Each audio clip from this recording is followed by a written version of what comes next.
Friends, welcome to my channel. ఈరోజు బ్రహ్మముడి సీరియల్లో ఏం జరగబోతుందో తెలుసుకుందాం. రాజ్ తనకి ముద్దు పెట్టినట్టు ఫీల్ అవుతుంది కావ్య. ఎంత మర్చిపోదాం అనుకున్నా ఆ జ్ఞాపకాలే వెంటాడుతున్నాయి ఏంటని అనుకుంటుంది.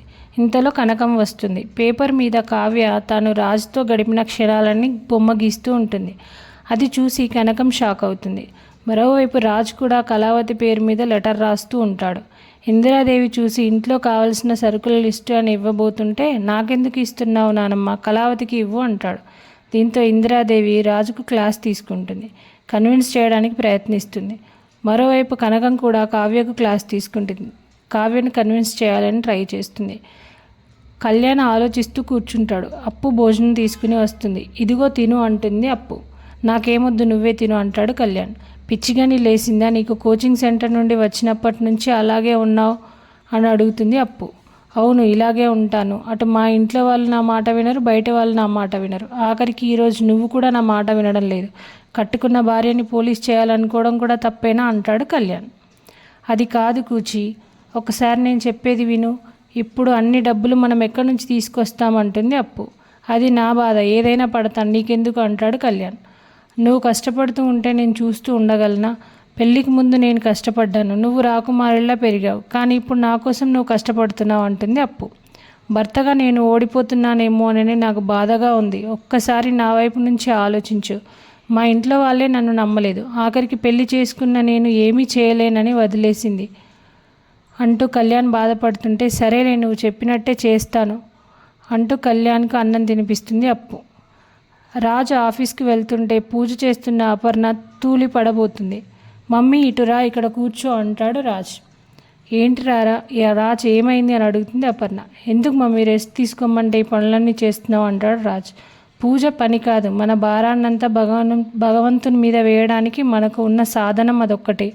మనుషులు చేయలేని పని ఆయనకు అప్పచెప్తే అది మంచి కొరకే అయితే ఆయనే తీరుస్తాడు అన్న నమ్మకంతో పూజ చేస్తాం కదా అంటుంది అపర్ణ. నువ్వు కొంచెం కోలుకునే వరకు ఎవరైనా దీపం వెలిగిస్తారులే మమ్మీ అంటాడు రాజ్.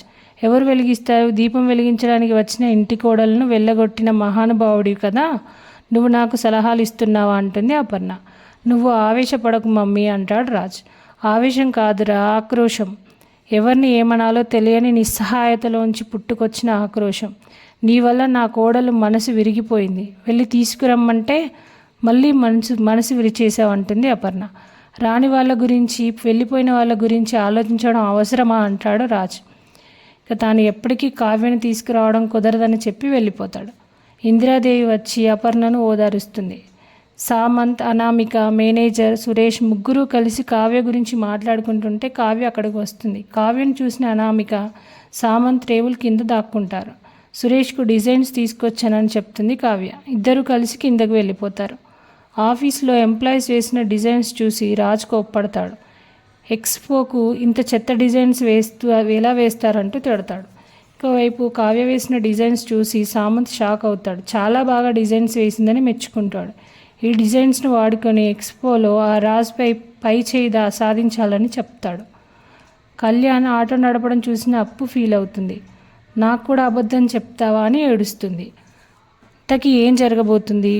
రాజ్పై కావ్య డిజైన్స్తో సామంత్ గెలుస్తాడా? అనామిక ప్లాన్ వర్కౌట్ అవుతుందా అనే విషయాలు తెలియాలంటే రేపు మన ఛానల్లో పోస్ట్ చేసే వీడియో చూసేయండి. ఈ వీడియో మీకు నచ్చితే లైక్ చేయండి. ఇలాంటి మరిన్ని సీరియల్ అప్డేట్స్ కోసం వెంటనే మన ఛానల్ని సబ్స్క్రైబ్ చేసుకోండి. Thank you.